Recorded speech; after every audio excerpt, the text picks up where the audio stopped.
Hello' everyone, good morning. সদায়নো কিমান লেটেৰি পেটিকৈ ওলাম। আজি বোলো নামঘৰলৈ যাওঁ, অকণমান মেকআপ কৰা ভিডিঅ'কে দেখাওঁ। এইফালে বগা কাপোৰ এযোৰ গডৰেজৰ পৰা উলিয়ালোঁ আৰু অকণমান মেকআপ কৰি লওঁ, যিহেতু সদায় কিমানো লেটেৰি পেটেৰিকৈ আপোনালোকক ভিডিঅ'বিলাক দি থাকিম। আজি বোলে অকণমান চাফ চিকুণ হৈ ভালকৈ ওলাওঁ, যিহেতু আপোনালোকে লেটেৰিকৈ ওলালে ভিডিঅ'বিলাক নাচায়। এইফালে অকণ মেকআপ চেকআপ কৰি লৈছোঁ, যিহেতু আজি নামঘৰত শংকৰদেৱৰ তিথি আছে, নামঘৰলৈ যাবলৈ বুলি ওলালোঁ।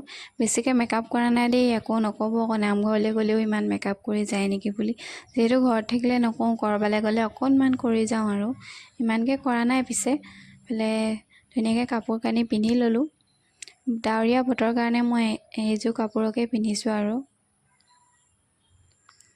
এতিয়া ধুনীয়াকৈ সাজি কাচি ৰেডি হ'লোঁ। এতিয়া গৈ আছোঁ নামঘৰলৈ বুলি। এইফালে ল'ৰাটোক কৈছোঁ অকণমান ওলোৱা, সি নোলায়। এফালে ঘৰৰ পৰা ওলাই মেলি আহিলোঁ আৰু আহি খুৰীহঁতলৈ বুলি ৰৈ দিলোঁ। খুৰীহঁত ওলাই আহিলে আৰু নামঘৰত লাল চাহ দিলে, লাল চাহ খালোঁ আৰু এইফালে খিচিৰিও দিলে, আমাক খিচিৰি খাবলৈ মাতিলে, গ'লোঁ। আৰু নামঘৰলৈ বুলি নাম পাৰ্টি আহিছিলে। নাম পাৰ্টিটো ধেমাজিৰ পৰা আহিছিলে। ইমান ধুনীয়া নাম লৈছে আৰু ধুনীয়াকৈ নাচিছিলেও, বহুত ভাল লাগিলে। আমাৰ গাঁৱৰ ৰাইজে সকলোৱে বহুত বেছি ভাল পালে নাম পাৰ্টি শুনি। আৰু মই প্ৰসাদ চসাদ দিলে আৰু খাই বৈ আহিলোঁ। পিছে ইমানকৈ ভিডিঅ' কৰি নাথাকিলোঁ, যিহেতু মোবাইলটো উলিয়াবলৈ ভিডিঅ' কৰিবলৈ বহুত লাজ লাগে। যেতিয়া ডাঙৰকৈ ক্ৰিয়েটৰ হ'ম তেতিয়া কৰিম আৰু।